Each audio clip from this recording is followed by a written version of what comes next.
BNP নেতা ইশরাক হোসেনকে ঢাকা দক্ষিণ সিটি কর্পোরেশনের মেয়রের দায়িত্ব বুঝিয়ে দেওয়ার পথে 10টি অন্তরায় রয়েছে বলে জানিয়েছেন স্থানীয় সরকার মন্ত্রণালয়ের উপদেষ্টা আসিফ মাহমুদ। এরই প্রেক্ষিতে এক ভিডিও বার্তায় সব বাধার ব্যাখ্যা তুলে ধরে ইশরাক হোসেন বলেন, জনগণকে ক্রমাগত মিথ্যা তথ্য ও আইনি অপব্যাখ্যা দিয়ে নিজেদের অপকর্ম ঢাকার চেষ্টা করছে সরকারের উপদেষ্টা। জনগণের কাছে তাদের এই কূটকৌশল প্রকাশ করার জন্য এই তথাকথিত 10টি পয়েন্টের জবাব দিলাম।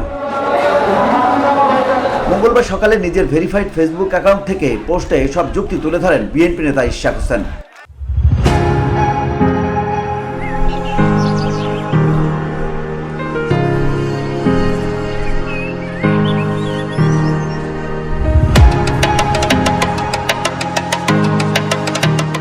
ইশরাক হোসেন বলেন, সম্পূর্ণ ভুল ব্যাখ্যা দিয়ে 10টি তথাকথিত পয়েন্টে হাজির করা হয়েছে। সম্পূর্ণ আইনি বিচার বিশ্লেষণ করেই নির্বাচনী ট্রাইব্যুনাল অবশ্যই রায় দিয়েছে, আর আইনি বিচার বিশ্লেষণ করেই নির্বাচন কমিশন গেজেট প্রকাশ করেছে।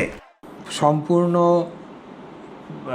ভুল ব্যাখ্যা দিয়ে 10টি পয়েন্ট সো কল্ড হাজির করা হয়েছে, যেগুলোর আসলে সম্পূর্ণ আইনি বিচার বিশ্লেষণ না করে নির্বাচনী ট্রাইব্যুনাল অবশ্যই রায় দেয় নাই এবং নির্বাচন কমিশন গ্যাজেট প্রকাশ করে নাই। একজন উপদেষ্টা যে মিথ্যার আশ্রয় নিচ্ছেন, চরম মিথ্যার আশ্রয়, শুধুমাত্র জনগণকে বিভ্রান্ত করার চেষ্টা, যেটি অতীতেও হয়েছে, আবারও করা হয়েছে।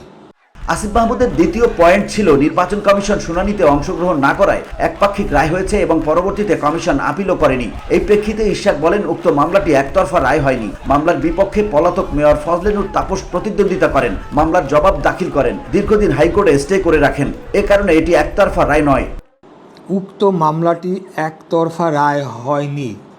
মামলার বিপক্ষে পলাতক মেয়র ফজলে নূর তাপস প্রতিদ্বন্দ্বিতা করেন, মামলার জবাব দাখিল করেন এবং দীর্ঘদিন হাইকোর্টে স্টে করে রাখেন, যাহা মোটেও একতরফা রায় নয়।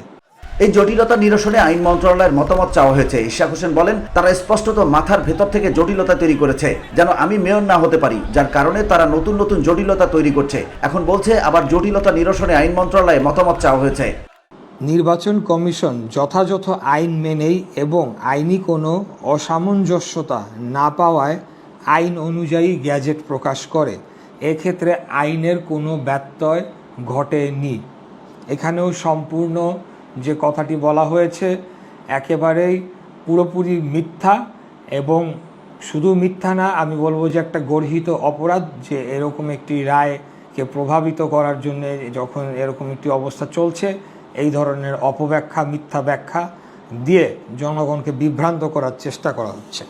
আওয়ামী আমলের অবৈধ নির্বাচনগুলোকে বৈধতা দেওয়ার প্রশ্নেও প্রাসঙ্গিক হয়ে উঠেছে। রাজনৈতিক দলগুলো যদি স্বীকার করে যে আওয়ামী আমলের নির্বাচনগুলো বৈধ, তবে সরকারের জন্য এসব প্রশ্নের সম্মুখীন হতে হবে না। ইশরাক এই প্রশ্নের জবাবে বলেন, আওয়ামী লীগের আমলের নির্বাচন নিয়ে আমার কথা বলার কিছু নেই। আমরা তাপসের মেয়রের প্রজ্ঞাপনকে চ্যালেঞ্জ করে মামলা করেছি, আর মামলার সব প্রক্রিয়া সম্পন্ন করে জিতে এসেছি। তাপসের মেয়রের প্রজ্ঞাপনকে অবৈধ করা হয়েছে এবং আমাকে মেয়র হিসেবে রায় দেওয়া হয়েছে। VOD Bangla news desk.